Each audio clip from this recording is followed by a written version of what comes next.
Buenas tardes, son las 12:10 de la mañana del día 21 de julio, de junio, mejor dicho, ya tendría yo ganas de que fuera julio, y comenzamos nuestro capítulo número 22 de lo que es Hispale entre amigos. Hoy con una nueva invitada, una nueva amiga, que en esta ocasión es licenciada en Historia General y en Historia del Arte, especializada en arqueología, disciplina en la que ha trabajado y vinculada a la Universidad de Sevilla a través de la docencia, proyectos de investigación y excavaciones arqueológicas. Ha trabajado durante años como arqueóloga municipal y desde 1992 trabaja en la Administración de Cultura andaluza como técnico de patrimonio histórico.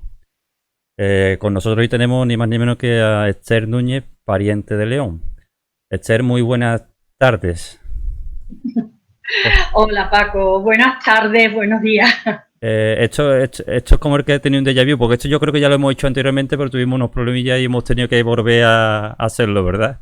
Uy, efectivamente, es que yo con los ordenadores no me entiendo y además este que tengo es una Va. chufa antigua Verás tú como y la verdad en esta es ocasión segundas partes serán buenas. que esperemos. Se me olvidaba decir que no estoy yo solo.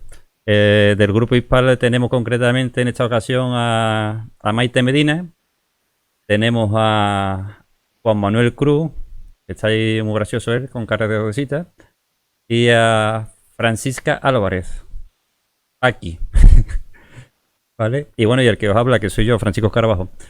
Lo dicho, vamos a pasar una horita, aproximadamente una horita y algo, en compañía de Esther y yo estoy seguro que vamos a aprender muchísimo con ella. Para empezar, Esther, háblanos un poquito de tu infancia, de dónde eres y fundamentalmente qué es lo que te gustaba de joven y cómo en un momento dado cómo termina en la profesión que has terminado. Pues a ver, yo soy de Sevilla, he vivido prácticamente toda mi vida aquí, menos 7 años que estuve en Écija, como tú has dicho, de arqueóloga municipal y nada, el resto de mi vida aquí en Sevilla. Y bueno, yo he tenido la suerte de que realmente he podido trabajar lo que me ha gustado. Yo inicialmente iba para historia antigua, pero nada más que entré en la universidad. En el primer curso habían llegado también los catedráticos, Pilar Acosta y Manuel Pellicer, habían llegado de Tenerife y de La Laguna. Y traían un montón de materiales arqueológicos de unas campañas que habían hecho, fijaros, en lo que todavía era el Sahara español, bueno, acababa de dejar de ser. Y entonces pidieron voluntarios para dibujarlo, los materiales.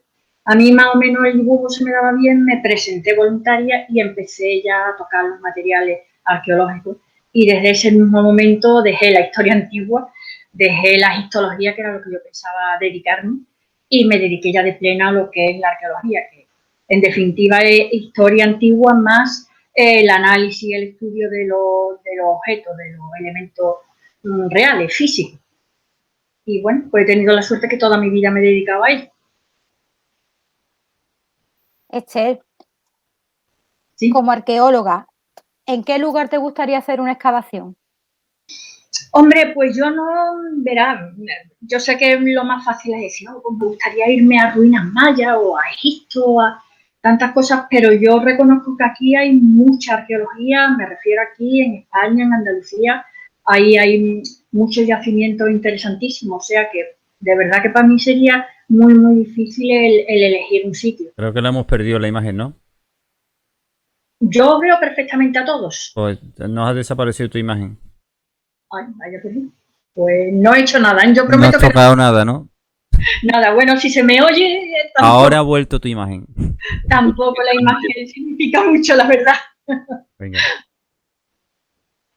Perdona, seguimos. No, no, que lo que decía, que hay muy buenos yacimientos por aquí y yo pues encantada de excavar en Andalucía.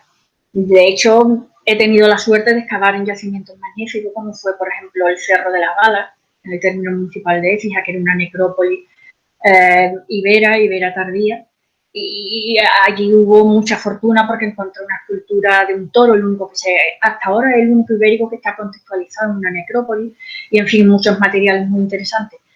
Y otro mucho tipo de cosas, he excavado en cuevas como la de Nerja, un hallazgo se encontró un enterramiento epipaleolítico interesantísimo, que por cierto, siguiendo la costumbre de esa fecha, que cuando encontraba a alguien algo, pues se le solía poner el nombre del arqueólogo, le pusieron la muerta Esther, así que eso es una dudosa honra, pero bueno. Y nada, y yo pues encantada de, si ahora tuviera posibilidad, ya llevo muchos años que no excavo, pero si tuviera posibilidad de excavar por aquí en cualquier yacimiento de Andalucía, estaría encantada. Juanma. Sí. De todos los lugares que has visitado, ¿con cuál te quedas?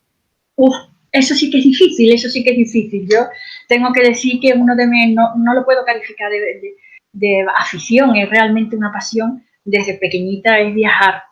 Entonces, no lo he hecho todo lo que me hubiera gustado, ni mucho menos, pero he hecho algunos viajes que me han marcado.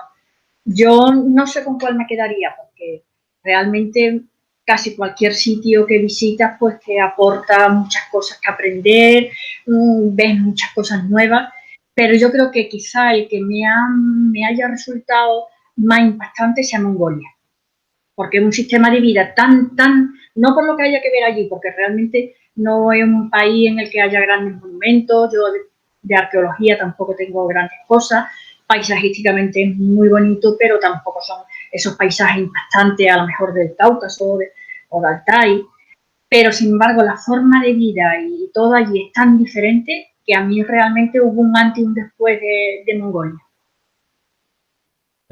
Bueno, debería de entrar a Paqui, pero no sé qué problema estamos teniendo con ella, que se ha caído también de la conexión. A ver si la podemos. Eso yo doy malsario, de verdad. A ver si la podemos recuperar. Pero mientras tanto, seguimos. Independientemente de eso, Esther, tú has viajado, bueno, como ha dicho Juanma, has viajado por muchas partes del mundo. Pero de aquí de España, ¿cuál es el sitio que más curiosidad te ha causado de todos los que has podido visitar? Yo sé que has estado mucho tiempo también por Extremadura, entre otros lugares, pero de los que hay aquí, ¿cuál es el que más te ha llamado la atención y por qué? Pues mira, precisamente Extremadura, la riqueza arqueológica de Extremadura, yo pues no sé si lo he comentado o lo voy a comentar ahora porque a mí me interesa muchísimo todo lo que es el fenómeno megalítico. Y entonces Extremadura es tan rica en dólmenes y en monumentos megalíticos que a mí es un sitio en donde repito y repito y repito y siempre encuentro cosas nuevas y siempre me gusta volver. Paqui, entra tú, que antes te ha quedado, que te nos ha caído. Si conectas el micrófono ya lo bordas. Sí, que se me está yendo la onda y me he perdido un poco en la conexión. No sé qué es lo que habíais estado hablando porque no me he enterado absolutamente de nada, así que cedo mi turno. No, venga. Yo había cogido ya tu turno, pero venga. A ver, una cosita que a mí me crea mucha intriga. ¿Qué relación tiene el misterio con la arqueología, Esther? Hombre, pues tiene mucho. Realmente todas las facetas de la vida tienen que ver con el misterio. Porque en todas las facetas de la vida encontramos cosas desconocidas y en las que tenemos que profundizar y que investigar. Pero con la arqueología mucho, porque realmente la arqueología vive a caballo entre lo que es puramente la realidad, pero muchas cosas que son conjeturas, que son supuestas, que son imaginadas, que son hipótesis, y entonces dentro de todo eso cabe muchísimo el misterio. Ahí está. Oye, Esther. Sí. Has dicho que te hubiera gustado estudiar historia antigua. Lo que es la historia, a través de toda la historia, se ha hablado mucho de maldiciones, que me imagino que también tendrán mucho que ver con la arqueología, muchas de esas maldiciones. ¿Cuáles serían las más interesantes o las más conocidas? Yo creo que las más conocidas son las romanas, dentro de, digamos, de la historia antigua, porque en la Edad Media eso es una cosa que sigue viviendo. Yo estuve hace poco tiempo, hace 2 años, 3, estuve con mi hija pequeña, estuve en Cuba, entonces, bueno, pues tuve ocasión en ese viaje de entrar un poquito en contacto con el mundo de la santería y la verdad es que sigue imperando en buena medida todo este tipo de cosas, de males de ojo, de lo que entendemos en un sentido amplio como maldición. Pero bueno, de la parte de historia antigua, yo creo que las más conocidas, desde luego, son las romanas, lo cual no quiere decir que desde mi punto de vista sean las más interesantes. También, sí. También están las egipcias, ¿verdad? Porque la de la tumba de Tutankamón es mítica. Es mítica, pero no es la única ni mucho menos. En Egipto eran muy frecuentes las maldiciones y además nos encontramos con maldiciones que son, ahora mismo lo veríamos casi absurdas, ¿no? Porque a lo mejor te roban un manto y le echan una maldición para que él y su descendencia le pasen un montón de cosas malas. Entonces, un concepto de la maldición muy particular, pero bueno, desde luego hay muchas, han perdurado muchas maldiciones de Egipto. A mí me interesa mucho también el mundo etrusco, de eso se conoce muy poco, pero para mí la religiosidad tan mezclado con lo mágico, con lo esotérico que tenían los etruscos, para mí es de los pueblos más interesantes, al escaso nivel que yo conozco, claro. Juanma. Voy yo. Vale, pensaba que ibas tú. Esther, ¿te has encontrado alguna vez en alguno de tus hallazgos con algún objeto que digamos fuera de su tiempo, que os haya descolocado, que no coincidan el hallazgo con el objeto? No, o par, como se suelen llamar, la verdad es que yo no he encontrado ninguno. He encontrado cosas que no me esperaba en ese sitio y en ese momento, pero no quiere decir que realmente estuviera fuera del tiempo. Yo no he tenido, me hubiera encantado encontrar alguno de estos hallazgos, pero la verdad es que no. Quizá lo más extraño que haya encontrado fue hace un par de años en el Cáucaso, en un sitio que se llama Belobodi, porque yo ahí me esperaba, yo iba buscando determinadas cosas, aparte de los dólmenes, unos cráneos extraños también que había allí y todo eso, pero me encontré una serie de materiales nazis que yo realmente no me podía esperar allí, pero no porque fueran para en sí mismos, sino porque yo no me lo esperaba en ese contexto. Esther, el Centro Andaluz de Arqueología Ibérica, que se funda en 1998, ¿para qué se crea? Se crea fundamentalmente para albergar las colecciones ibéricas que había en Jaén, sobre todo, por eso se crea allí. Hay mucho, allí están las esculturas de Porcuna, ahí está todo lo del pajarillo de Huelma, hay muchos restos también, que eso ahora mismo están en Cástulo, ibérico en sí, es una provincia sumamente rica en materiales ibéricos, y entonces se crea fundamentalmente para albergar esas colecciones, pero por ende otras muchas más, y también que haya una serie de exposiciones temporales en las que irían rotando materiales de otras provincias y de otros sitios. Luego un poquito más adelante hablaremos de la necrópolis de aquí, concretamente de Valencina. Pero a ti como historiadora y arqueóloga, Esther, si te permitieran entrar en un sitio a pico y pala aquí en nuestra provincia, en Sevilla, que sabemos que cada vez que hacemos algo aparece en algo, ¿dónde te gustaría hacerlo? Bueno, pues no sé exactamente qué decirte, porque prácticamente aquí vivimos las ciudades, los pueblos andaluces, como la mayor parte de los sitios en la península ibérica en general, que han tenido desde la romanización y previamente culturas muy potentes, muy fuertes, pues en todos los sitios en donde excavas casi hay cosas. Entonces no sabría qué decirte, pero lo que sí te puedo decir es que en todas las grandes ciudades, en todos los pueblos, todo eso, si buscas por debajo del nivel actual vas a encontrar romanos y vas a encontrar posiblemente de otras culturas anteriores, tipo tartésica, tibetana, fenicia, dependiendo del sitio. O sea que en prácticamente todos los sitios que excaves van a tener una cierta respuesta, por lo menos. A colación con la pregunta que te acaba de hacer Paco, ¿hay algún dolmen por aquí cerca que esté escondido, que se conozca que está escondido o que esté en terreno privado y que sea interesante, que sea curioso?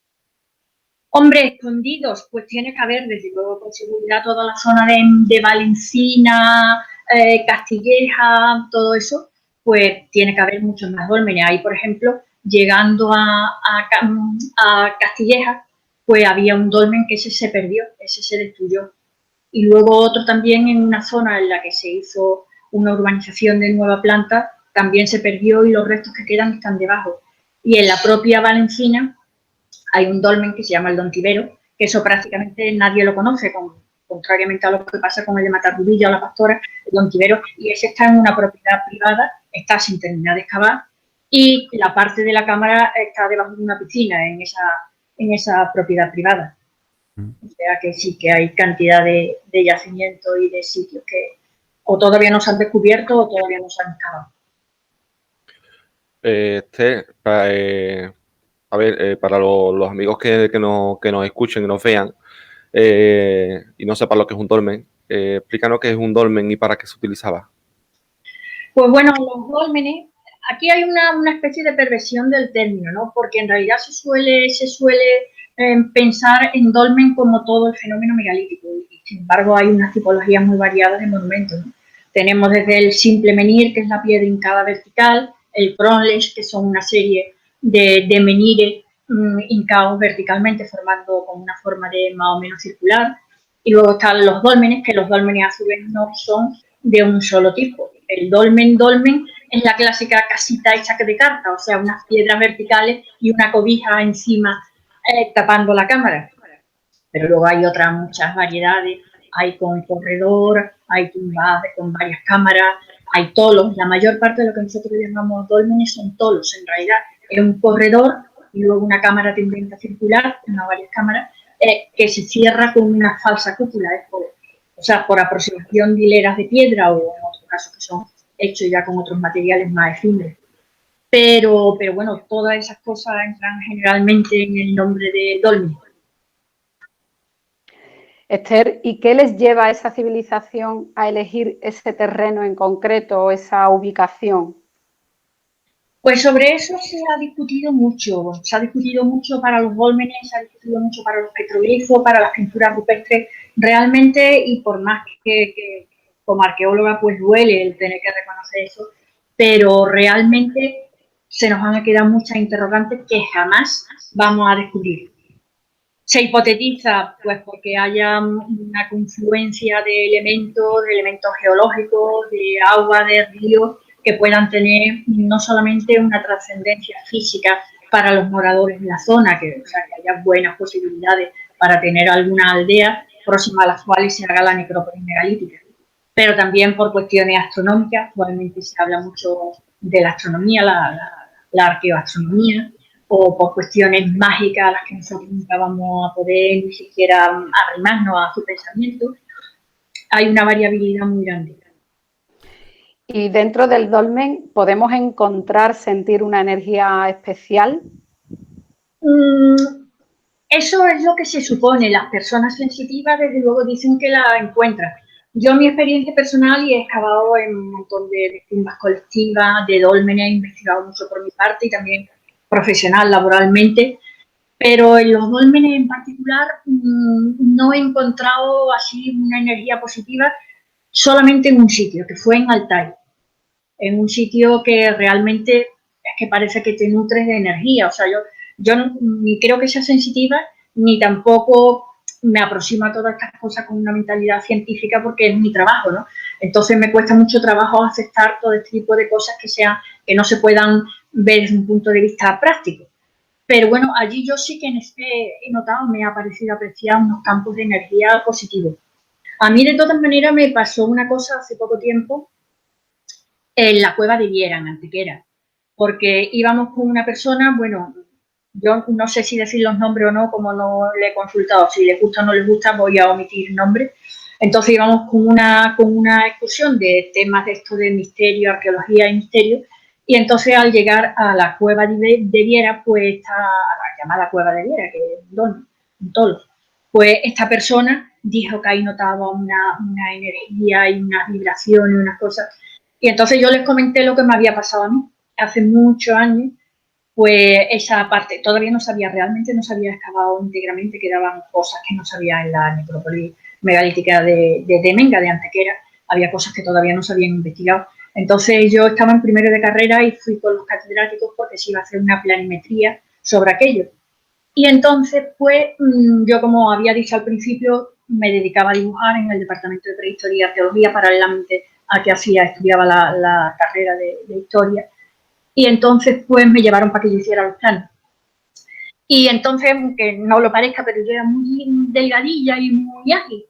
Había una rajita así, es que los que me conocéis ahora no lo creeréis, pero me metía por todas las rendijas. Había una ruptura en la cámara, en la piedra del fondo de la cámara, había una ruptura y entonces yo me metí por allí como pude sin que nadie me viera. Y entonces topé, estaba totalmente oscura dentro, topé con cosas en el suelo. Y cogí una de ellas con la mano y cuando lo levanté vi que era un hueso humano. Lo volví a dejar en el mismo sitio, me salí como pudiera y no dije nada. Después, eso que yo sepa nunca se movió porque ese dolmen no se ha desmontado, como si se ha pasado, por ejemplo, con el de Menga. Y se tapó la rendija pues para evitar que la gente no tirara lo propio, una botella de plástico o algo de eso. Yo creo que eso se quedó allí. Y entonces se lo dije a esta mujer cuando estaba diciendo que notaba esas vibraciones allí. Digo, pues mira, yo creo que tú lo que notas como una puerta, como un sitio, un espacio de tránsito entre dos realidades o una realidad y una cosa que se supone o que imaginamos, es precisamente esto, que ahí quedan todavía restos humanos que están allí que no se han extraído ni se han estudiado.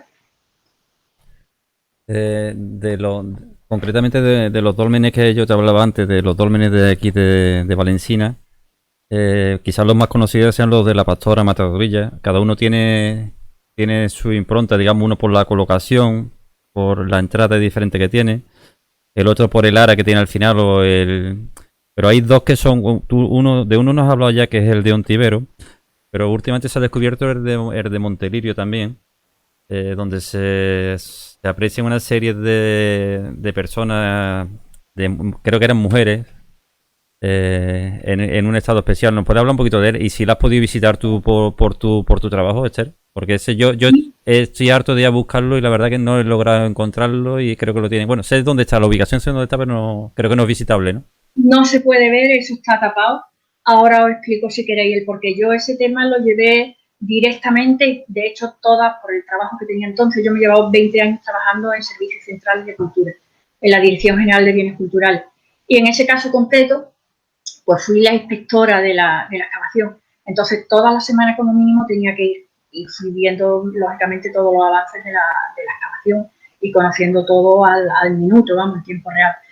El dolmen no se puede ver, pero no en este caso hay mucho. Yo, de hecho, hablo muy mal de todas las intervenciones, de todas no, claro, por supuesto que no, pero de una buena parte de las intervenciones que se hacen en los dólmenes. O sea, a mí personalmente no me gustan ni me parece que es lo que se debe de hacer. Pero en este caso concreto no se puede visitar por una razón muy sencilla. El corredor es muy largo, tiene cerca de 40 metros, 30 y tantos metros, pero era muy bajo, muy bajo. O sea, para dejarlo montado nunca se podría acceder por ahí porque habría que ir restando por el suelo, entrar a gata. Luego la cámara no tenía la cúpula que cerraba la cámara, era de arcilla y ramaje y todo eso. De hecho, en el suelo de la cámara mayor, de las dos cámaras, pero me estoy refiriendo ahora a la mayor, se notaba un agujero en un poste que era el que sujetaba la infraestructura del techo, que como era de material efímero con ramaje y barro y todo eso, necesitaba una sujeción interna. Eso falta. Entonces se pensó que se podía hacer una especie de corredor por encima, un deambulatorio que se viera la cámara desde arriba, pero claro, eso conllevaba sin duda un deterioro para el dolmen, porque quiera que no, entraba más luz, había que hacerlo de una forma muy, muy complicada porque allí los vientos son muy fuertes para que no se llevara la carpa que lo cubriera. Entonces, si entraba agua, se corría el riesgo de que todas las paredes internas de la cámara mayor, que están pintadas de ocre, pues que se perdiera.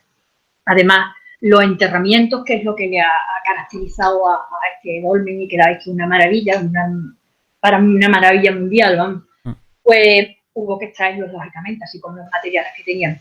Entonces realmente se corría mucho riesgo de que se estropeara la parte de la cámara, que era la que se podía visitar. El corredor no se iba a poder visitar nunca porque no tenía espacio físico para visitarse.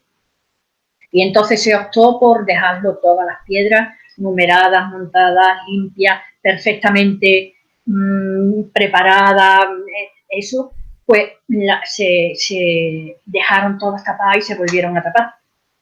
O sea, se soterró todo una vez que había terminado la investigación. Respecto al dolmen, ¿no?, que me preguntaba. Sí, bueno, sí. A mí lo que más curioso me ha parecido ha sido los materiales que se han encontrado. Han sido materiales extraordinarios. Y luego los enterramientos. Los enterramientos, pues, son una cosa única en España. Yo me acuerdo que estábamos esperando, cuando se había hecho ya la excavación, estábamos esperando a que una entrevista al que entonces era mi jefe, que era el director de la RECA, de la Red de Espacios Culturales de Andalucía, una entrevista en un periódico, y en esto me llamó mi hija mayor, y entonces yo le dije, Beatriz, tienes que venir a ver esto porque entrar al Dolmen de Montelirio es como bajar a las cámaras reales de Ur.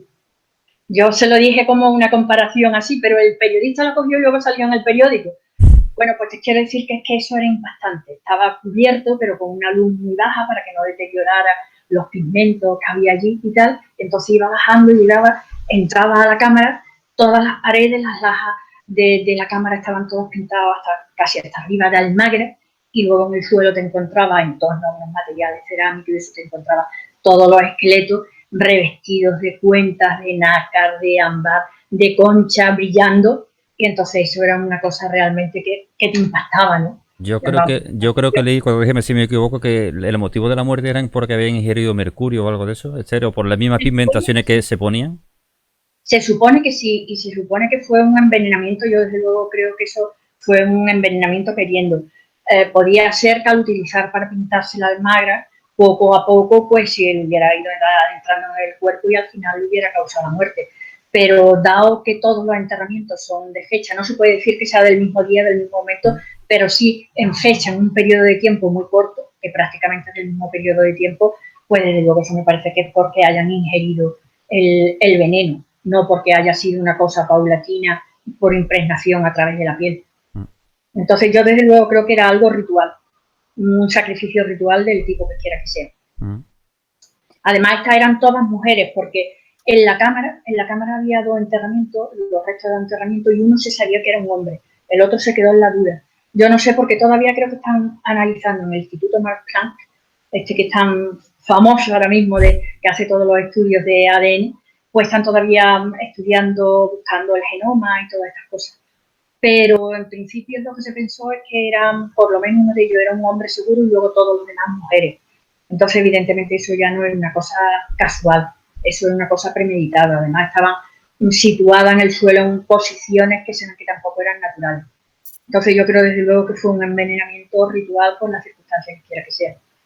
Religiosa o como acompañamiento al cacique del pueblo, por decirlo de alguna manera, que sería el señor que estaba enterrado en la cámara menor, algún tipo de cosa así. Luego en el corredor también había otros dos enterramientos, y eso posiblemente fueran, más que porque ya se hubiera rellenado toda la cámara y tuvieran que ocupar el corredor para los nuevos enterramientos, yo creo que eran apotropaicos, o sea, de defensa, eran guerreros posiblemente o algo así, que estuvieran un poco como defendiendo a los que estaban allí, las posiciones que había allí, los enterramientos que había allí. Por eso. Micro, Maite. Pues para mí que le había dado, ¿eh? En el norte de Perú, Esther, en el Amazonas, sí, hay unas pinturas rupestres donde se puede ver como unos pequeños homínidos, como unos pequeños hombres, le dan caza a un dinosaurio. No sé si conoces tú estas pinturas. Si es así, ¿qué te parecen? Hombre, yo las conozco, pero las conozco por bibliografía, porque yo no he tenido la suerte de poder ir allí, me encantaría verlo. Yo principalmente me parece más que un camello, vamos, que sería una llama, posiblemente, o algo así, más que dinosaurio. Y lo digo sobre todo porque los seres humanos están en proporción de tamaño, incluso tienen una perspectiva. O sea, más grandes los más cerca, más lejos los más pequeños los más lejanos. Y sin embargo, lo que sería el dinosaurio se ve muy pequeño. Entonces, me parece que por una cuestión sobre todo de eso, de tamaño, de escala, pues que sea más bien un tipo de llama o algo así. De todas maneras, siempre está esa pregunta de si en algún momento el ser humano convivió con dinosaurios. Ahí tenemos las piedras de Ica también ahí en América, que bueno, me parece que la mayor parte sean falsas, pero yo supongo que entre tanto alguna será verdadera. No sé, de todas maneras, realmente a mí me parece difícil que llegaran a convivir en el espacio y en el tiempo dinosaurios, la manera de los dinosaurios que nosotros tenemos de entenderlo, los grandes, grandísimos saurios, porque a fin de cuentas, por un cocodrilo es prácticamente un dinosaurio. Pero esos grandes saurios que convivieran con el ser humano, lo veo difícil. ¿Se han encontrado hallazgos que pudieran relacionar con dinosaurios aquí en Sevilla o en Andalucía? No, aquí se han encontrado ballenas fósiles, se han encontrado restos fósiles de otros animales fosilizados, por ejemplo, en el Pedroso, por la zona del Almadén de la Plata, se han encontrado bastantes árboles fósiles xilópalos, árboles fosilizados, eso sí se han encontrado algunos enormes. Pero bueno, lo que se encuentran de huellas de dinosaurio y todo eso que pasa más hacia el norte, en Aragón, en Navarra y todo eso, aquí eso hasta ahora que yo sepa no me ha parecido. Esther, ¿qué son las líneas ley? Las líneas ley de la energía. De la energía que... Bueno, pues, a ver, yo creo que existan realmente, o sea, que yo creo que esa malla energética de la Tierra existe, igual que creo también que es cierta la resonancia Schumann. Yo creo que esas cosas son ciertas, pero bueno, yo ahí no le encuentro misterio. Yo creo que eso son respuestas geológicas de la propia Tierra. O sea, que en ese sentido no pienso en un tema, no sé, misterioso ni nada de eso. Lo que sí creo es que de verdad que toda esa fuerza nosotros vivimos en la Tierra. O sea, que cualquier cosa de la Tierra, desde luego, nos afecta. Eso seguro. Eso, no para nada, eso es seguro que nos afecta. Sí. Y si, bueno, si lo que te refieres también es por tema de no sé, de encontrar todo este tipo de líneas, los sitios que sean mejores para la vida, para la vida me refiero, para tener tu casa, para hacer una urbanización, para todo eso, pues sí, desde luego creo también que hay sitios que son mucho más favorables geológicamente hablando que otros. Sí, porque bueno, no se puede comprobar que realmente tenga la construcción de monumentos, la antigüedad, ¿no? Relacionados con la arqueología y demás, no se puede constatar que tenga una relación, ¿no? Lo que te preguntaba antes, que por qué se elige un dolmen, ¿no? La situación de un dolmen. No se puede asegurar, claro. A nivel moderno, no creo que haya nada de eso, pero precisamente lo que me dices de los dólmenes, yo creo que sí, que si no exactamente entendiéndolo como las líneas ley o como algo de esto, pero sí que haya sitios favorables para una serie para captar la energía, para ser mejores para la vida, pues eso sí creo que en los dólmenes se buscaba. Se buscaba. Lo que no creo es que, claro, ellos no iban a recibir ley, nada, ellos pues estarían capacitados de alguna forma para determinar que un sitio era el provecto para hacer ese monumento megalítico. La cuestión está en que los monumentos megalíticos son esencialmente tumbas, o sea que sería casi más para favorecer a los muertos que a los vivos, aunque también tengan, la mayor parte de los monumentos megalíticos tienen también una vertiente de celebración de rituales, de rituales mágicos religiosos. Pero que ellos buscaban esos determinados enclaves pensando en buena parte en los difuntos. Hace muy poco, ahora 1 año, 2 años, por aquí por Tomares se encontraron unas ánforas llenas de monedas, eran supuestamente la sordada que tenían para pagar. A mí me queda eso curiosidad que se encuentren ese tipo de cosas y no se escabe, se deja ahí, se tape, se mantenga al parque y no se escabe, pero la pregunta va por otro lado, Esther. Verá, tenemos quizá el tesoro más importante que tenemos aquí en Sevilla, el tesoro del Carambolo. Sí. Da la casualidad que el tesoro del Carambolo que nos exponen es una réplica, no es el original. Y da la casualidad que donde se encuentra ese tesoro, que posiblemente sería el sitio más espectacular que pueda haber en Sevilla y de más valor que se le puede dar a la provincia, o en este caso, es un solar donde hay una piedra de hormigón que tapa el yacimiento. A ti como profesional de esto, como arqueóloga, ¿qué te parece todo esto? O sea, que tengamos expuesto una copia del original y que en yacimientos donde supuestamente puede haber mucho más y que se pueden explotar y se pueden dar en valor para que vengan gente, no se utilicen. ¿Cuál es tu impresión de este hecho? Yo del carambolo casi prefería no hablar porque es que a mí es un tema que me duele especialmente, porque igual que te decía con el dolmen de Montelirio, que por una cuestión profesional tuve que estar siguiendo toda la semana y viendo el proceso de la excavación, con el carambolo me pasó exactamente igual. Y yo, francamente, no estuve de acuerdo en absoluto en lo que mi informe, yo soy mera técnica, o sea que mis informes no se tienen en consideración cuando hay otros intereses que están muy por encima de lo que es puramente el yacimiento, porque tenemos que reconocer que nos movemos en un mundo político, social, económico, en el cual antes que un yacimiento arqueológico priman otra serie de cuestiones. Entonces yo concretamente con el tema del carambolo no estuve de acuerdo en cómo se llevó, y no porque se hicieran mal las excavaciones, al revés, fueron buenos técnicos y los resultados que entregó el yacimiento fueron magníficos.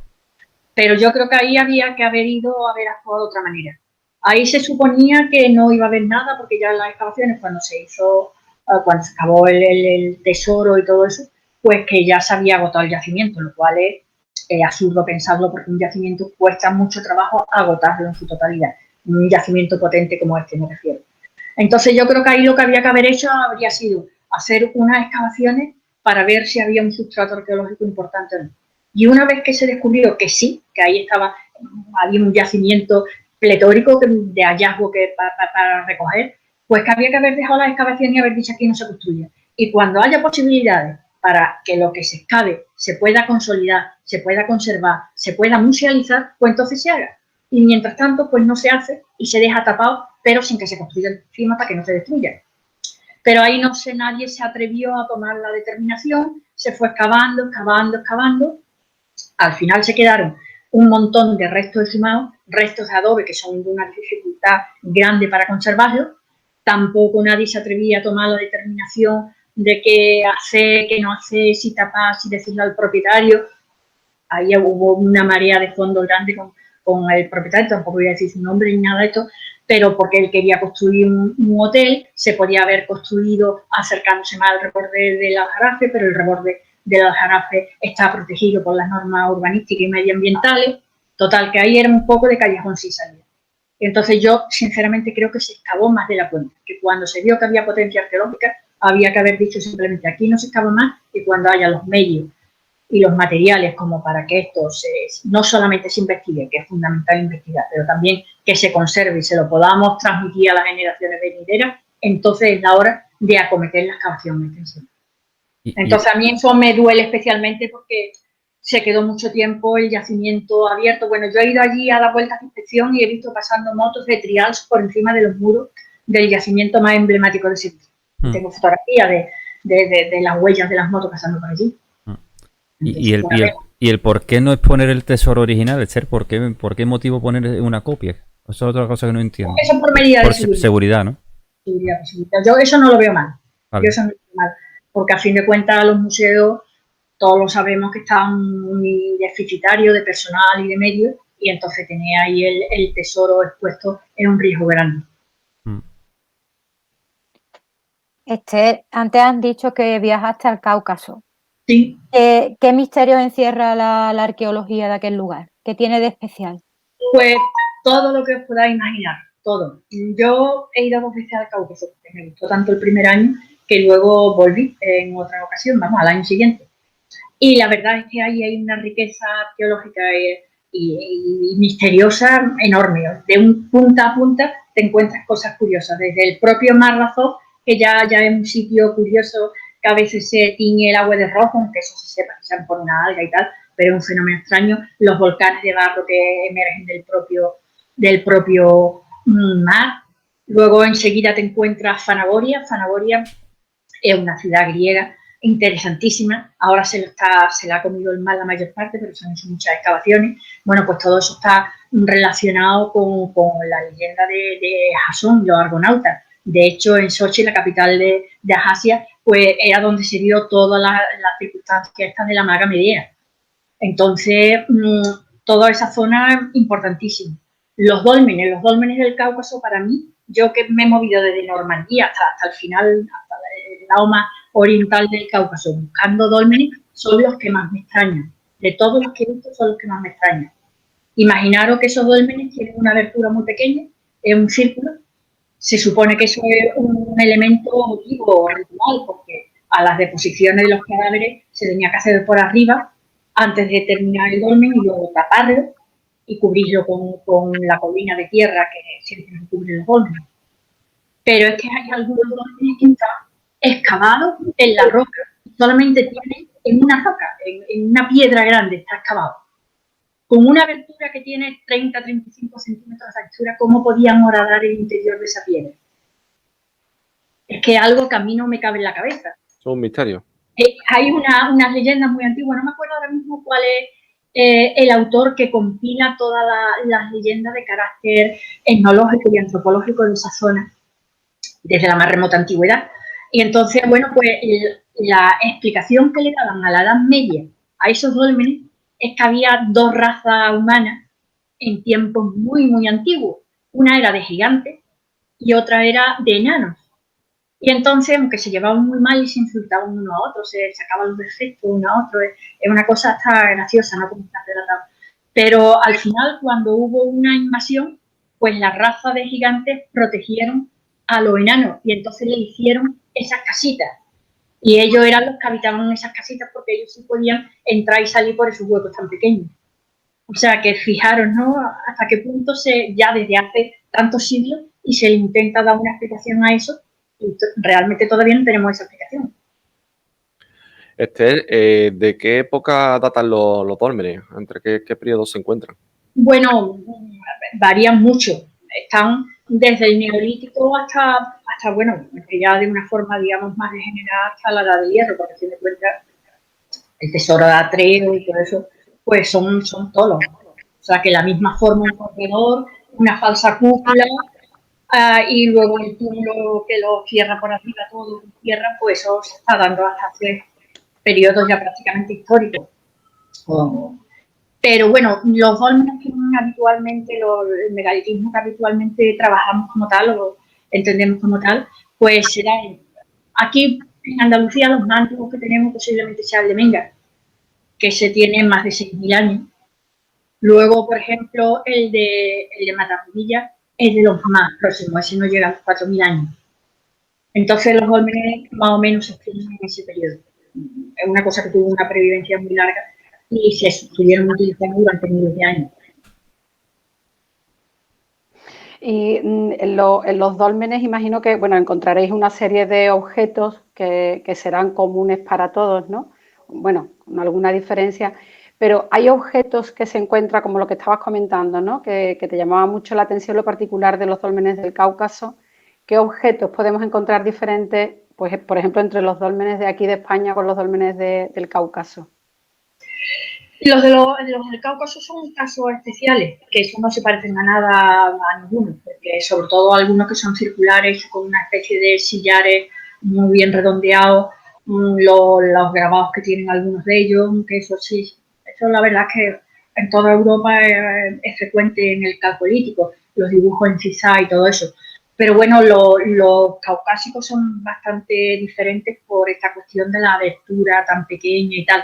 Luego el resto no hay grandes variaciones y lo que yo conozco es esta zona, pero por ejemplo en Corea hay un montón de dólmenes. En muchos sitios de África también hay dólmenes. O sea, es un fenómeno. Si nos creemos que la globalidad se ha inventado ahora, estamos muy equivocados. Yo siempre pongo el mismo ejemplo. Si hace casi 60.000 años llegó un señor y posiblemente una señora de África, llegaron a Australia en aquella época, pues vamos, a partir de entonces ya había una cierta globalidad. Y el fenómeno dolménico está claro que es un ejemplo de eso, porque es que se da en casi todo el mundo. Yo no sé si seguí hablando de dólmenes o tira por otro lado, pero ahí ya te voy a preguntar por uno que es muy curioso y que tú has escrito últimamente también sobre él, que es el de Peraleda. Un dolmen que dio mucho que hablar, que por la sequía hizo que pudiéramos contemplarlo un poquito más de cerca. Anteriormente nada más que lo podían contemplar los que hacían submarinismo. Y también he leído que, por ejemplo, que tú no crees que sea conveniente sacar el dolmen de donde está, de la situación que está, y digamos exponerlo en otro lugar, que no te parece bien. A ver. Imagino que es por ser un sitio de poder y porque es el sitio donde decidieron ponerlo por algún motivo, ¿no, Esther? Efectivamente. Es que monumentos como los dólmenes se desvirtúan totalmente si los sacas de su sitio, porque como ya hemos comentado más atrás, que sus constructores buscaban un emplazamiento concreto por una característica y cumpliendo una casuística muy específica. O sea, si los despojas de su contexto, ya han perdido la mitad del interés. Aparte de todo, vuelvo con el tema del carambolo, ¿no? Si lo vas a sacar, pero no tienes muy bien pensado ya el sitio, las medidas de seguridad, porque hay que tener en cuenta que eso, si lo saca a otro sitio, lo tienes que rodear de una verja de algo, porque si no, ya mismo están los grafitis. De hecho, cuando yo fui, había un pañuelo, había papeles de plata, de los bocadillos, había botellas de plástico. O sea, si eso lo coge y lo pone, como sugirió no sé quién, en una rotonda de la carretera, bueno, pues imagínate, ¿no? Eso es la degradación total del monumento desde un punto de vista físico y desde un punto de vista conceptual. O sea, que si se va a hacer, eso no podía ser como se decía, vamos a sacarlo rápidamente, lo subimos 100 metros más arriba o 200 metros más arriba y ya está, ¿no? Aparte de que eso tiene una propiedad, hay que pedir permisos de propiedad, hace falta hacer un proyecto de intervención arqueológica que tiene que autorizarlo la correspondiente Consejería de Extremadura. Eso es una cosa que lleva mucho tiempo. Y eso hay que planificarlo muy bien.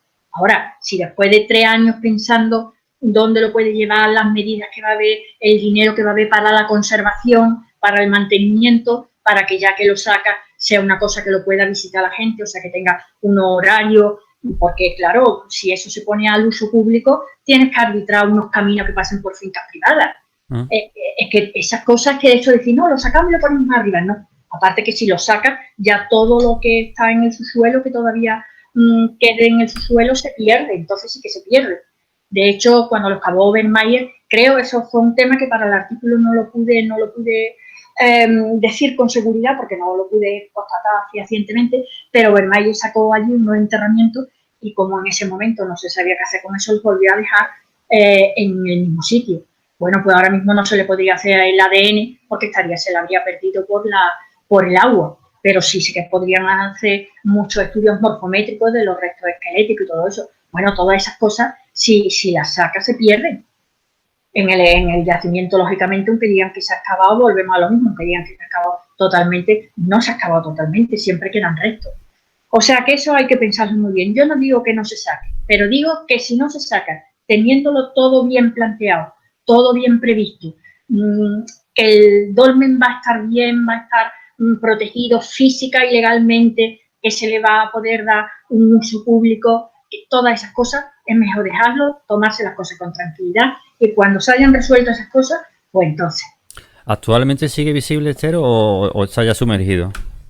Se sumergió el año pasado y este año pues posible que si hay sequía y tienen que abrir las compuertas, porque ahí el tema es que periódicamente tienen que abrir las compuertas porque claro, corta el pantano, corta el flujo del río, del agua del río, pero ese río es parte española y parte portuguesa. Entonces, cuando llega a un nivel de bajada del cauce determinado, el pantano español tiene que abrir las compuertas para que la parte portuguesa no se quede sin irrigación, no pierde el agua.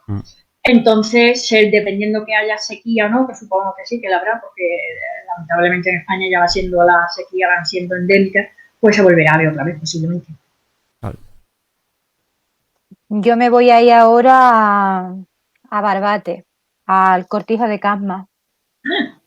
En este lugar se encuentran dólmenes, pinturas rupestres, restos de otras civilizaciones y hasta búnkeres de la Segunda Guerra Mundial. ¿Por qué piensas tú que es un lugar tan desconocido? Pues posiblemente porque la mayor parte de esa, por ejemplo, yo supongo que tú piensas o la has echado más cuenta esto especialmente por el tema de las tumbas que posiblemente sean secaderos de cadáveres, puede ser que sean secaderos de cadáveres y tal. Esas concretamente están en terrenos militares, o sea, ahí hace falta pedir un permiso, son sumamente amables y no hay ningún problema, pero tienes que pedir el permiso, decir el día, la hora, todas las cosas. Y luego el resto de los yacimientos, que hay cosas de todo, hay incluso restos fenicios y todo eso, pues la mayor parte están en fincas particulares y todo eso, aparte que es una zona que está entre Barbate y Zahara, que no es muy accesible para playas ni para el turismo, no es una zona que en el que haya muchas visitas de por sí. Entonces, quien va a verlo va especialmente por ver temas arqueológicos, principalmente, sí. Y por ese motivo, porque está bastante escondido, además, bueno, no te quiero decir cómo te pones de arañazo y de picaduras de mosquitos, porque hay millones de mosquitos. O sea, que no es un sitio especialmente cómodo para ir de visita a echar el día. Yo te voy a hacer una pregunta. Perdona, Paco. Venga, perdón. Es que yo he leído que hay una leyenda relacionada con este Cortijo de Casma. Ya no pregunto más nada. ¿Nos la cuentas? Bueno, la leyenda es que había una princesa en el siglo XIX y se montó el bulo de que, bueno, yo ya la verdad me lo leí en su momento porque me pareció muy gustosa, muy curiosa, ¿no? Además de esa época así como romántica, pero como queda muy fuera de mi campo de trabajo y investigación, pues tampoco que la sepa en profundidad y sobre todo ya se me han olvidado los nombres de los personajes. Pero la cuestión está en que esta mujer todos los días estuvo en ese cortijo, la princesa, y todos los días cogía el caballo, se iba a la playa y él se encontraba con algo. Y entonces se corrió el rumor que iba a ver a Alfonso XIII, al propio rey. Pero bueno, realmente no es así. Realmente es que su marido estaba, no sé si estaba prisionero, si fue en momentos creo que de la Primera Guerra Mundial, me parece que fue, o algo así. Y entonces pues la dejaban ir a verla y ella iba por las tardes a hacer una visita a su marido y luego su marido se volvía al sitio donde estuviera recluido y ya se volvía al cortijo. Pero surgió ese rumor que era el rey, que iba a visitar al rey. Continuando con el tema de mi compañero Paco, hablando de atrocidades, ¿no? Bueno, y cosas que se han hecho. ¿Qué se descubrió exactamente en la calle San Fernando, enfrente de la facultad y del Hotel Alfonso XII, que hoy en día está completamente tapado?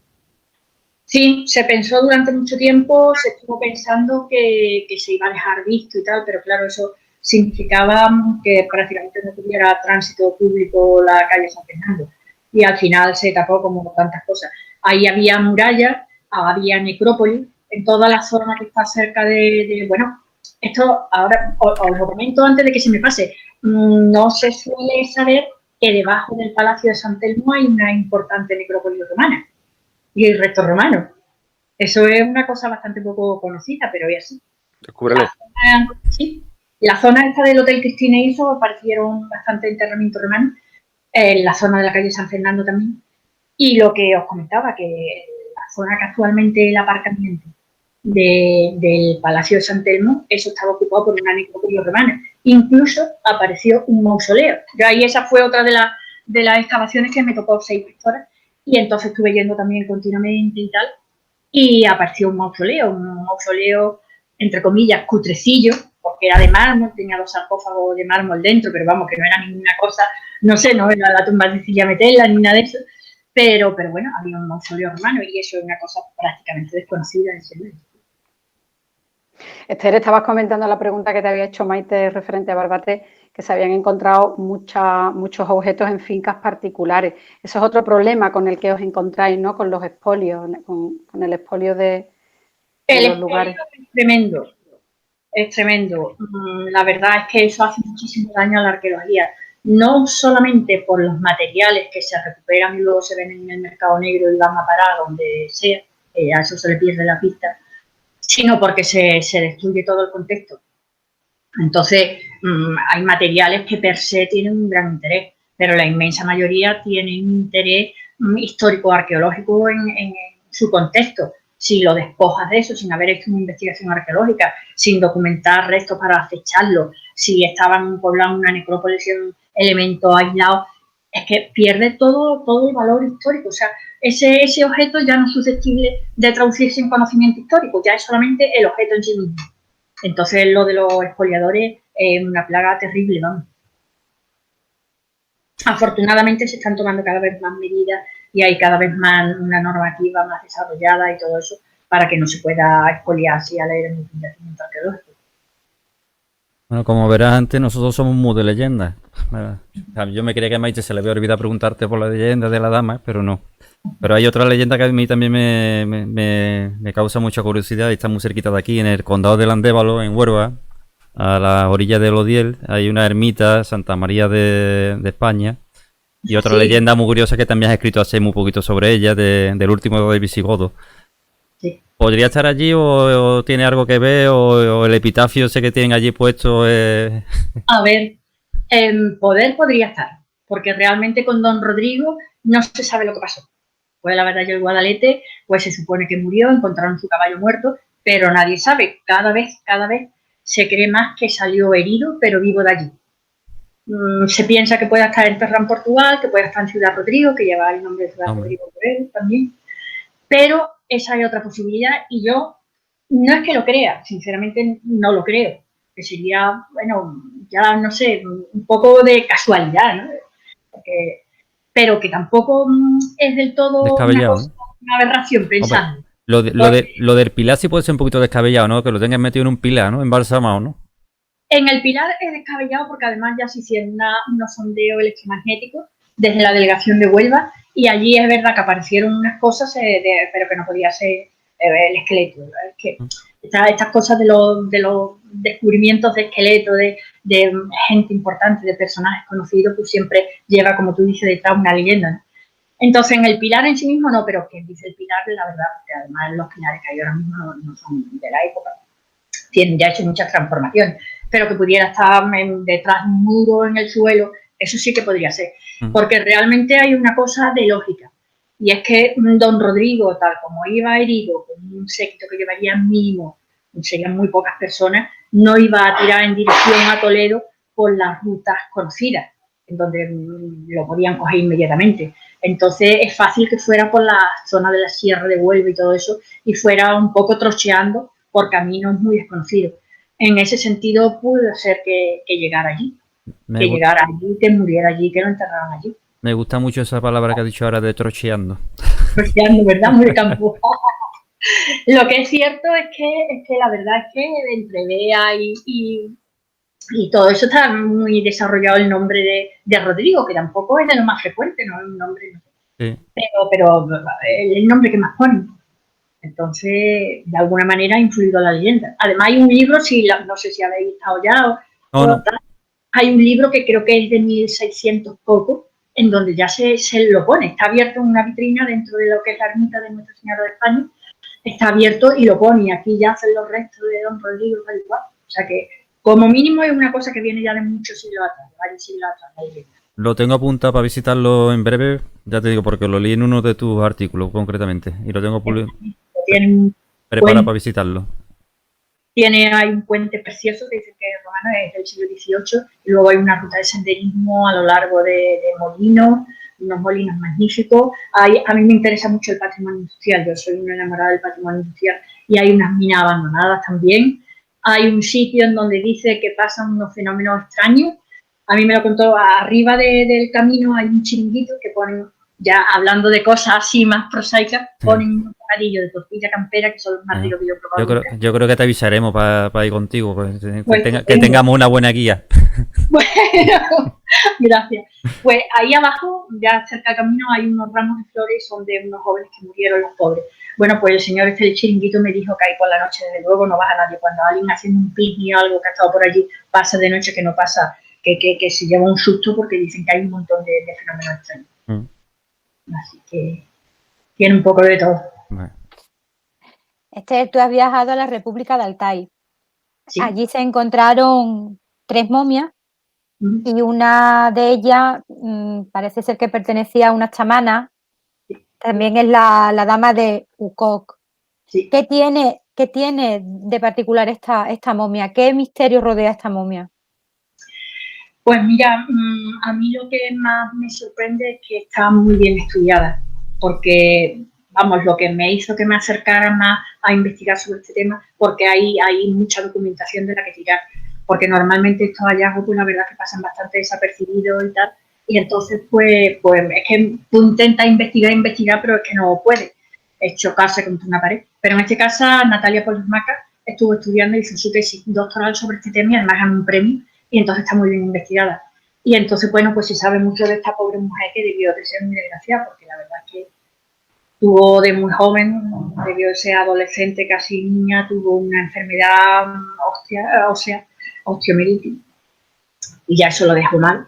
Y luego, a través de todo el análisis, los escáneres, todo eso que le han hecho, pues se ha documentado que tenía cáncer de mama. Entonces debió pasarlo muy mal porque a última hora de su vida ya se supone que se cayó de un caballo, no se sabe cómo, pero el caso es que tiene unos traumatismos muy fuertes en el cráneo, en el costado y tal. Y bueno, yo me inclino a pensar, se ha dicho siempre que fuera una princesa de la raza Paisirik, se le puso, son un poco más o menos escitas, étnicamente son muy parecidos a los escitas, pero se le puso Paisirik porque el río que pasa por allí se llama Paisirik y entonces para ese grupo étnico, para diferenciarlo, se le puso ese nombre. Entonces se decía que por las vestimentas tan ricas que llevaba, de seda y todo eso, pues que sería una princesa. Otros dicen todo lo contrario, que como no se enterró directamente con oro, que era diosa, en fin, un adorno así excesivamente caro, que no debía de ser de la rama nobiliar de ese pueblo.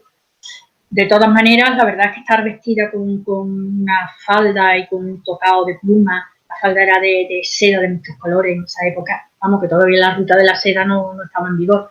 Entonces, eso demuestra sin duda un gran poder adquisitivo y ser de una familia de importancia, una gente de importancia.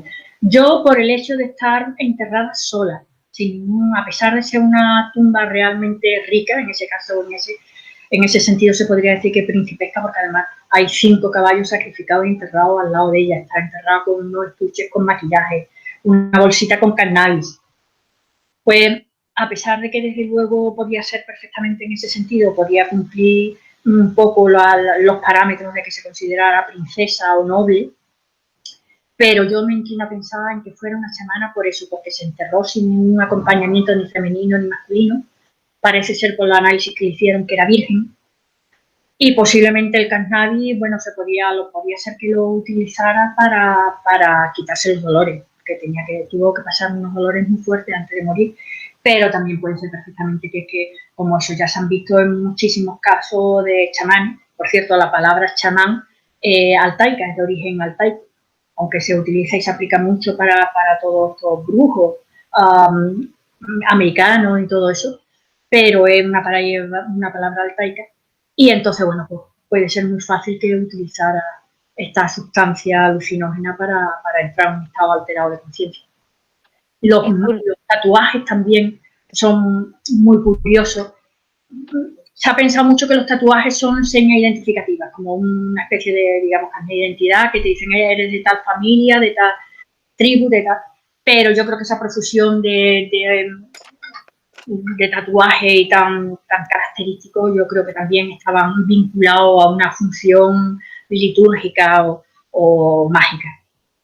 Hay que tener en cuenta que es una momia del siglo V antes de Cristo, o sea que se conservaba maravillosamente bien.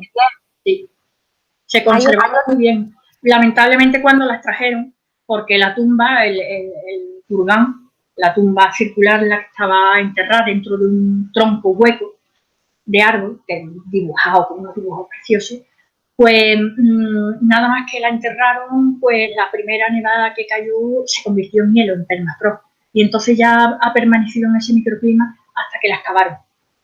Y claro, eso sí, en el momento en que la excavaron empezó a ennegrecerse el cadáver porque le entraron un hongo y todo eso, y ya necesitó unos cuidados.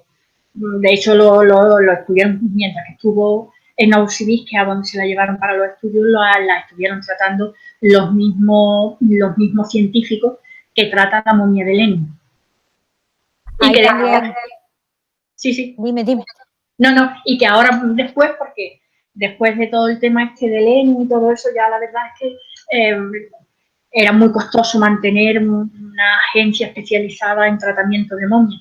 Entonces se convirtió esta agencia, que en principio era estatal, se convirtió en una empresa privada y entonces pues cuya momias egipcias, momias peruanas, de todo el mundo, están ya especializados en el tratamiento de momias.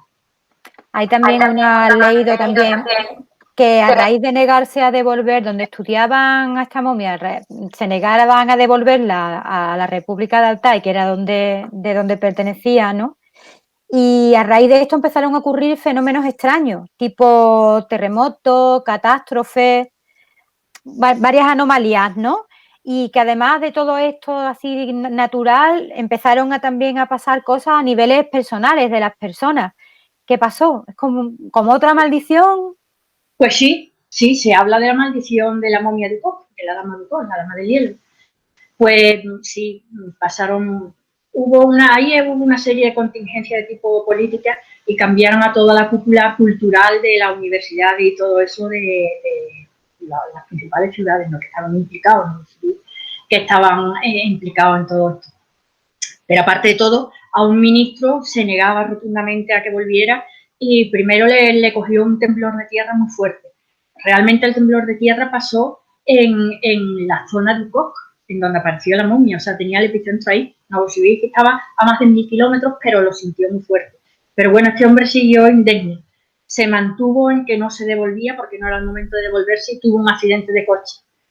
No murió, pero bueno, ya la gente empezaron a hablar de la maldición.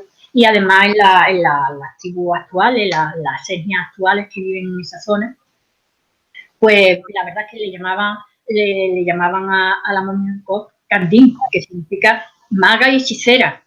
O sea, ellos seguían teniendo muy presente y además lo decían, que ellos respetaban a sus muertos, aunque fueran de más de 2000 años, pero que lo seguían teniendo presente como parte de su comunidad y estaban muy gustados. Yo he visto los periódicos de la época, traducidos por supuesto, porque yo no hablo ruso, pero lo he tenido en mis manos y entonces cuentan todas esas cosas y más que periódico era una especie de proclama en donde se decía que tenían que devolverla a su sitio y que mientras que no la devolvieran no iban a cesar todos esos fenómenos tan extraños, de temblores de tierra, granizadas en verano enorme con granizos que caían que eran mayores que naranjas, en fin, todas esas cosas. Y bueno, por fin se devolvió. Hubo tal efervescencia en todo esto que se hizo una sala especial. Yo he tenido la suerte de estar allí y ver a la momia en persona, valga la expresión. Se construyó, hubo una sala especial en el museo y ya se la depositó allí. Y entonces se puede ver, hay una reproducción que es la que se ve normalmente y luego está el féretro del tronco con la momia que solamente se puede ver un día al año. Solamente permiten que sea un día al año para garantizar que se conservaría. Esther, ¿pueden ser los tatuajes de esta momia, de esta dama Ducoc, los más antiguos que existan, que se conozcan? Yo creo que no. Por ejemplo, Otzi, el hombre del hielo de Bolzano, de Italia, es calcolítico, es más antiguo y tiene también muchos tatuajes. O sea que no son los más antiguos, lo que pasa es que esta mujer sí tiene una profusión de tatuajes, además son tan bonitos algunos, que cuando se descubrió crearon escuela y hay un montón de gente que se hizo tatuajes siguiendo el estilo de la dama de Coca, allí en la región me refiero. Bueno, en la región más sitio, porque cuando se difundieron los estudios de Natalia, pues bueno, eso se difundió por todo el mundo, entonces en muchos sitios se han hecho tatuajes de ese estilo, siguiendo esa moda. Yo voy a volver aquí a la ciudad de Sevilla. Te quería preguntar, ¿cuántas civilizaciones te consta que hayan pasado por la ciudad? Eso es difícil de decir exactamente, porque desde luego civilizaciones prerromanas, romanas, árabes y bueno, la actual. Lo que pasa es que las prerromanas pues son muy difusas, porque hombre, Sevilla ha tenido, siempre se está habitando, son niveles de habitación superpuestos continuamente, con lo cual los más antiguos, aparte que son muy profundos, es que están muy destruidos. Claro. Entonces, lógicamente, todo lo que sea turretano y de esa época queda muy poco restos. Es mucho mejor fuera de lo que es la propia ciudad encontrarlo, por ejemplo, en Coria del Río, pues hay un mini carambol un poquito más tarde, pero también se encontró un altar con la forma de la piel de toro, todo eso. Quiero decir que en zonas periféricas es más fácil encontrar niveles, estratos arqueológicos de esa época que en la propia ciudad. Esther, en la revista Mistérica tienes una publicación de las pirámides de Golod. A mí me llama mucho la atención. ¿Nos puedes hablar un poquito de ellas? Pues mira, sí que es una cosa, a mí también me llamó la atención, porque la verdad es que las pirámides es una cosa que han estado en vigor siempre. Es una forma geométrica muy sencilla. O sea, para construir algo casi primario, ¿no? Porque claro, una base grande que luego va decreciendo hacia arriba necesita muy poca cimentación, necesita poca estructura. Aparte ya las complicaciones como las de Egipto, con los pasillos interiores, las cámaras interiores y todo eso. Pero la forma geométrica estructural en sí es muy sencilla y por consiguiente se ha llevado a que se hagan siempre en todas partes prácticamente. Aparte ya las concomitancias que puedan tener, que yo sé que ahí vaya a decir, bueno, pues a lo mejor es que ha habido un intercambio cultural entre América y Egipto y todo eso. Bueno, yo ahí tengo mis reservas. Eso es como los dólmenes. Claro, el intercambio cultural pues ha debido haber, pero también son cosas fáciles de que todo el mundo lo haga porque es lo más primario prácticamente, como el círculo. El círculo igual en todas las partes del mundo, ¿Por qué? Porque un círculo es una forma muy sencilla. Entonces, bueno, eso habría que hacer muchas comparativas y muchos estudios. Pero el caso es que ahora tan recientemente, a finales del siglo pasado, pues este señor Godo, que además era ingeniero, o sea que tenía muchísimos estudios, tenía una cantidad de estudios grandísimos, pues descubrió, después de hacer muchas investigaciones, él le quería dar una aplicación agraria, porque él estaba en una empresa de alto rendimiento agrario y lo que quería es que las plantas pues se reprodujeran más rápidamente y que dieran más frutos. Entonces hizo muchas pruebas con muchas diferentes formas geométricas, vamos, quiero decir, haciendo invernadero, teniendo las plantas bajo o próximas a muchas formas, y la pirámide, las que estaban debajo o al lado de las pirámides, pues crecían más, no tenían plagas, tenían más cantidad de semillas. Entonces vio que tenía muchas cosas favorables, ¿no? Que podía, y entonces eso lo extrapoló a lo humano y pensó que si a las plantas le iba bien estar cerca de pirámides, pues que a los seres humanos también. Y entonces pues empezó a construir pirámides. La mayor fue de 47 metros, quiero recordar, no recuerdo ahora mismo exactamente, pero creo que sí, 47 metros, en Moscú. Esa lamentablemente se lo llevó un temporal muy grande que hubo hace varios años. Resulta que una de las aplicaciones que le encontraba a las pirámides, además de para la salud, para mejorar la salud, mejorar los dolores, mejorar el estrés, aparte de para todo eso, pues se suponía que eso aplacaba un poco a los agentes atmosféricos, o sea, en el entorno de las pirámides había menos tormentas, había menos huracanes. Entonces, claro, cuando una tormenta enorme se llevó por delante, la mayor de todas ellas, pues los detractores de Godo dijeron que ahí se veía que no servía para nada, que era falso, que era mentira lo que él decía. Pero claro, luego estaban los que no, los que decían que sí tenían razón y que si no hubiera estado la pirámide hubiera sido aún peor, porque en otras zonas próximas se había formado una especie de tornado y había arrasado los campos, los cultivos, las cosas, y aquí simplemente se llevó la pirámide, pero no pasó nada más. Y entonces, bueno, pues ahí estaba una pugna entre los que sí y los que no. Y en defecto de la de Moscú, la pirámide mayor, la de Moscú, pues yo las que he visto son las de Astrakhan. Y ahí está hecha cerca de una zona de refinería y todo eso petrolífero, porque también parece que limpian mucho el medio ambiente, con lo cual se hicieron varias en esa zona, formando una especie de cinturón en torno a la refinería. Como tú verás, cada vez que te preguntan ellas, te preguntan sobre el exterior. Nosotros somos un poquito más locales. Nosotros somos más de aquí, más de Sevilla. Yo me voy a ir a uno de los sitios que a mí me apasiona. Yo cada vez que viene alguien aquí a Sevilla me pregunta, bueno, ¿y qué puedo visitar? Digo, mira, no te pierdas este lugar. El cementerio de Sevilla. Ah, sí. Allí nos vamos a encontrar nos vamos a encontrar de todo, desde simbología masónica, de hasta, yo qué sé, misterios, leyendas.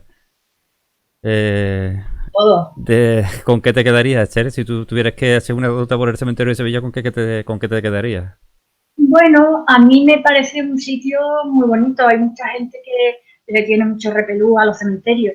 Hombre, evidentemente cuando tienes seres queridos allí, pues ya lo ves desde otro punto de vista, y a mí eso me pasó. Yo de joven iba con un tipo de sentimiento y ahora pues voy con otro, lógicamente.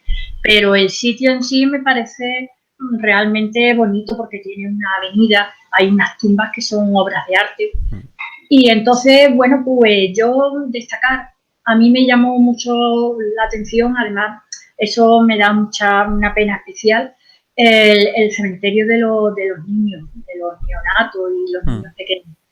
Porque, bueno, eso antes, claro, como no estaban bautizados, pues no se podían enterrar propiamente en sagrado, tenían un cementerio aparte. Y entonces, pues ve algunas tumbas de niños muy pequeñitos, están ya las lápidas, está todo muy descuidado, porque eso hace mucho tiempo ya está en función. Eso estaba dentro de la parte que era de donde se enterraban, pues no sé, los que eran ateos, los que eran protestantes, todo eso. Y junto con todo ello estaba el cementerio de los niños pequeños. Y entonces en algunos tiene figuritas de terracota, a lo mejor con enanitos, con patitos, con cosas de eso. Y eso me resulta muy triste. Luego a mí me interesa también una forma particular, porque yo me he dedicado a estudiar mucho la Cartuja de aquí de Sevilla, que por cierto, la Cartuja tiene una historia fascinante, más allá de lo que habitualmente se conoce. Y entonces, bueno, pues... Vamos a tomar nota y tenemos otra duda pendiente contigo. Van dos. Eso eso, ahí sí que os lo explico, porque eso llevo 5 años estudiando. Pues nada, nosotros buscamos un día, no te preocupes que buscamos un día. Y luego te invitamos a una cervecita. Bueno, pues agradezco. Contá conmigo. Pues a mí la tumba de los Pisman me resulta muy curioso por el hecho en sí de que estén ahí los diferentes marqueses de Pisman y luego por el, voy a decir así en argot, el pitoste tan gordo que se formó con el tercer marqués de Pisman, como murió en un duelo. En el duelo, famoso duelo de los Pisman. Efectivamente, el famoso duelo de los Pisman, que eso acarreó, bueno, pues que al hombre lo llevaran al cementerio, se cerró prácticamente Sevilla, se pusieron en todos los comercios, crespones negros, de todo. Y ahora lo entierran, inmediatamente el obispo que estaba en Jerez dice no, porque ha sido un duelo, y mira que entonces, para que no le echaran las culpas al otro duelista, al que quedaba vivo, el que moría llevaba siempre en el bolsillo, bueno, lo llevaban los dos, claro, porque no se sabía cuál era el que iba a ser el que moría, preventivamente se lo ponían los dos, llevaban un papelito escrito diciendo que había sido cosa del, que no había sido cosa del otro. Entonces, claro, le quitaba la responsabilidad al otro, pero eso hacía que el que moría costara como suicidio. Entonces no lo dejaban enterrarse en sagrado.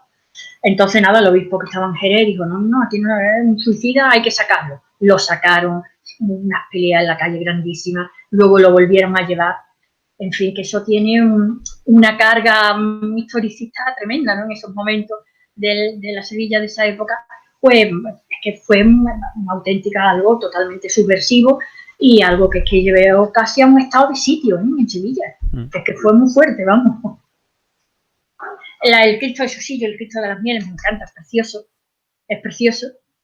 ¿Y tú, que venir hablando de eso, porque yo he escuchado diferentes versiones. Susillo se mata por la colocación de los pies, Susillo se mata porque la señora le daba una mala vida. ¿Por qué crees que se mata Susillo? Yo creo que sobre todo, vamos, yo no creo que lo del pie solo fuera el motivo. Ahora sí pudo ser el detonante. Él estaba en una situación económica fatal y cuando se dio cuenta que le había cruzado el pie al lado contrario al Cristo, que después de todo eso no tuvo trascendencia ninguna, no tuvo importancia. Yo creo que si él no lo dice es que ni lo echan a ver, aunque no hubiera tenido con eso ningún problema. Pero pensó que su ingreso que los tenía ya al mínimo y necesitaba que le llegara dinero con el Cristo, pues decía, no, ahora no me lo van a querer pagar porque me he equivocado. Y entonces quizás fuera el detonante, pero desde luego el hombre que estaba, sin duda, estaba totalmente deprimido y bueno, ese fue el motivo que se suicidara y que no lo pudieran enterrar allí de momento.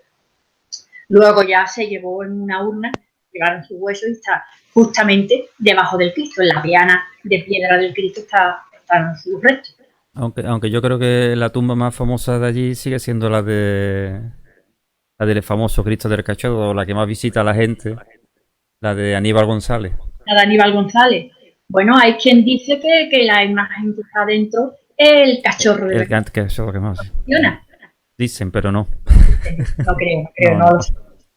Dicen, yo he escuchado también que hay diferentes copias de él, que eran una copia hecha por punto y que concretamente ese panteón anteriormente no estaba destinado a Aníbal González, sino era a Lucas de Tena, ¿puede ser?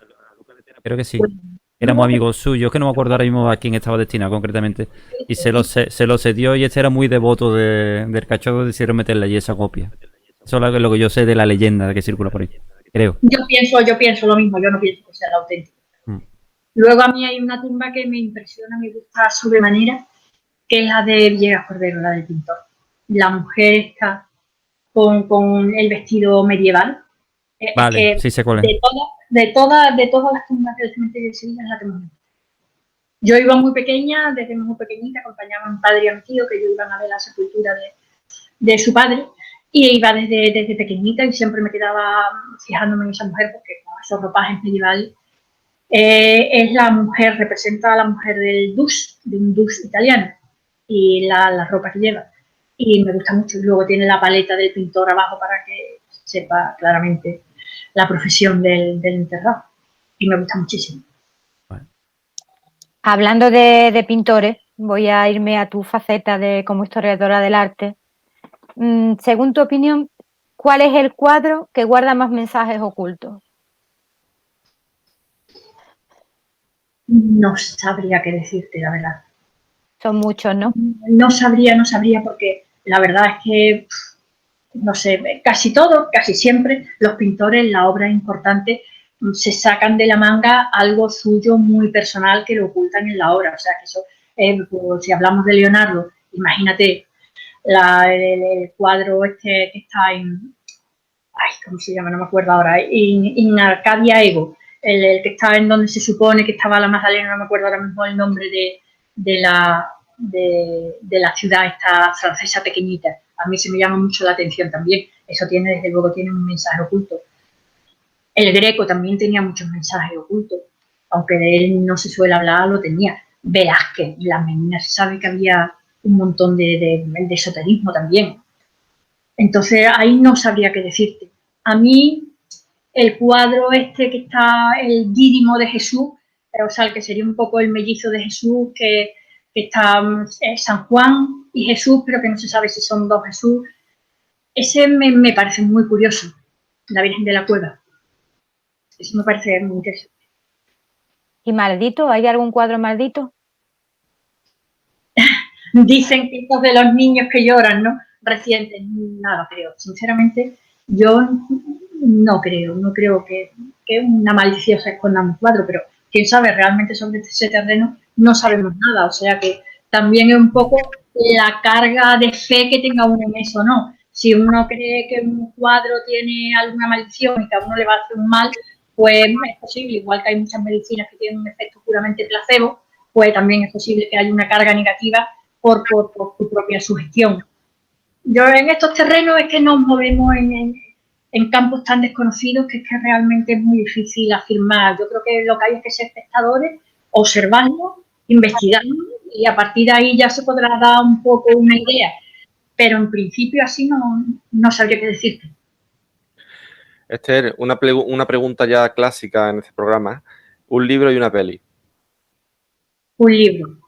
Pues, peli, no sé, a mí Blade Runner me encantó en su momento, la verdad, es muy tópica y es muy antigua, pero a mí que en su momento me gustó mucho esa película, no sé ni siquiera por qué, porque luego la he visto ya de más mayor y no me ha generado esa expectación de su momento, pero en su momento a mí se me quedó grabado. ¿Y de miedo?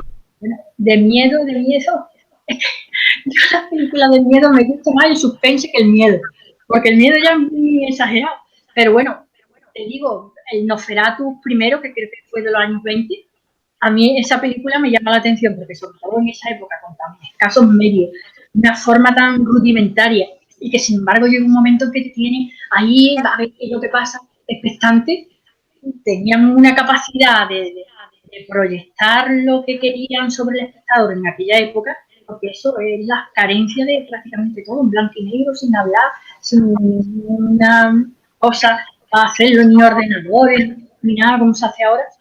Y en ese sentido, pues sí, me resulta curiosa, sobre todo curiosa. Esa es nueva, ¿no, Paco? ¿Nosferatu? Sí. Nosferatu la tenemos que buscar, porque yo no sé si la hemos visto, pero la buscaremos. Yo últimamente me veo todas las películas que decía aquí, las vemos.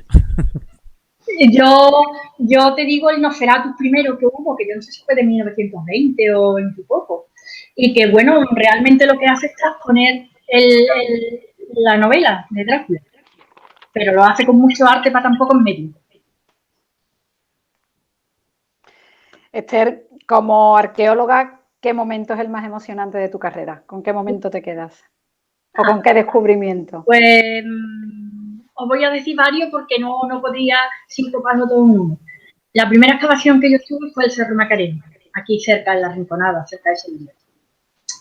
Y yo fue la primera vez que estuve en una excavación y por tanto todo me impactó muchísimo. Pero llegó un momento, después de haber pasado por haber encontrado los niveles romanos, los niveles más antiguos, habíamos llegado hasta el siglo VII, VIII antes de Cristo, y en un momento determinado llegamos ya a un suelo y entonces dijo la catedrática, dice, esto ya es suelo virgen. Y dije yo, le pregunté, digo, ¿y eso qué significa exactamente? Y me dijo, es un suelo que ya nadie ha pisado. Para mí eso lo entendí más que como una cosa arqueológica, como una cosa geológica. Pero decir, bueno, este es un nivel que no ha habido un ser humano que lo haya pisado, no hay restos humanos sobre esta superficie, sobre este suelo. A mí eso me impactó mucho. Luego otro fue en la cueva de Nerja, cuando encontré un esqueleto, eso ya lo comentaba al principio, un esqueleto paleolítico de unos 19.000 años, eso me llamó mucho la atención porque era mi primer esqueleto, apareció junto con otro cráneo que estaba cortado longitudinalmente, estaba cerrado, era un cráneo votivo, y a mí eso también me llamó mucho la atención. Aparte que luego con ese cráneo cortado pasó una cosa rara, bastante rara, que yo no he llegado a aclarar nunca, pero bueno. Y luego la excavación que hice en Écija, en el Cerro de las Balas, que apareció la escultura del toro, apareció una urna funeraria ibérica que tenía todo el ajuar del guerrero. Tenía un pilum, tenía un puñal, tenía la vaina del puñal, tenía, en fin, una serie de objetos de hierro metálico y estaba tapado, la urna funeraria estaba tapado con un plato. Y entonces, claro, yo cogí, lo saqué, lo fotografié, lo limpié, todas las cosas, y luego ya cogí la urna y la destapé y vi la ceniza. Digo, esto lleva 2.200, 2.300 años sin que nadie la vea. Lo dejaría pues la familia de este guerrero, porque era un hombre por el armamento, se supone que era un hombre, como estaba incinerado, estaba quemado, no se le puede hacer análisis de ADN ni nada. Pero pensaba, estarían todos sus difuntos, sus amigos aquí, lo dejaron entre unas piedras, la urna la taparon, le pusieron su ajuar, todo su equipo de guerrero al lado, y eso lleva 2.200 años y lo he destapado yo y lo he visto yo después de ese periodo de tiempo tan amplio. Pues eso también, eso me sobrecogió profundamente, vamos. Bueno, pues vamos a ir terminando, con lo cual vais a tener la oportunidad de hacer la última pregunta cada uno, y ir buscando alguna de manual para despedirnos de Esther. Y yo una de las que cae siempre de manual aquí es también, Esther, ¿tú crees que hay algo después de la vida? Sí y no. A ver, explícate. digamos que desde un punto de vista muy técnico, muy científico, pues inclina a pensar que no, que tenemos el cuerpo y ya está, y que cuando se acaba se descompone y se acaba. Pero yo pienso que hay algo más espiritual, la verdad. Creo que tiene que haber algo que lleve a otro sitio, a otra parte, en otra manera, en otra realidad, en otro espacio. Lo que no puedo decir es un espíritu, un fantasma, eso no, pero una carga energética quizás, que ni siquiera tengamos conciencia de nosotros mismos. O sea que en ese sentido la muerte física sí sería la muerte total, porque si no te acuerdas de nada, no sabes qué ha sido antes, pues realmente es la muerte total. Pero esa forma de energía, ese ente espiritual, yo creo que sí existe. Nosotras nos conocimos en una conferencia del misterio. Así que supongo que ese tema lo tenemos mucho en común. ¿Cómo te nace a ti esa inquietud o esa curiosidad por el misterio? Pues no podría acordarme porque eso es realmente desde lo más pequeña, desde siempre.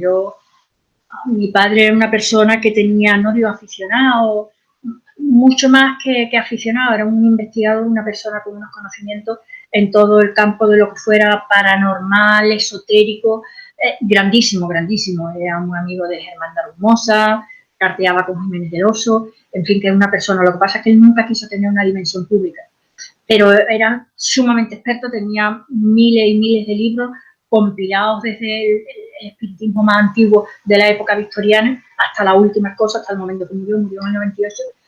Y entonces, bueno, pues yo he nacido oyendo hablar de sesiones de espiritismo, Ras, Portelgay, fantasmas, o sea, desde siempre, absolutamente desde siempre. He crecido con eso. Y tengo recuerdos desde muy pequeño, pues, de oír hablar y de conocer toda esa fenomenología. La Atlántida, ¿qué opinas sobre esa civilización? A ver, la Atlántida, las únicas noticias que se tienen son de hace como mínimo pues 12.500 años. Quiero decir que no es que los griegos lo cogieran de primera mano, sino que es que eso se lo cogió Platón de un sacerdote egipcio que hablaba de una cosa que había pasado hace 10.000 años. O sea, que a mí me parece bastante confuso. No me extrañaría en absoluto que hubiera habido una civilización, no sé hasta qué punto tecnificada o avanzada, pero una civilización avanzada que hubiera vivido en una isla y que se la tragaron al mar porque los tsunamis, eso existe. darle las connotaciones que se les quieren dar ahora, no estoy muy de acuerdo, en principio no estoy muy de acuerdo. Hay una cosa que es lo que más me extraña, que es que ya está más allá de las columnas de Hércules, porque si no hubiera dado ese dato, yo pensaría desde luego que era Santorini. La explosión del volcán de Santorini desapareció 3/4 de la isla, cubrió prácticamente a todo el mundo, pero toda la zona culturalmente conocida la cubrió una nube de ceniza.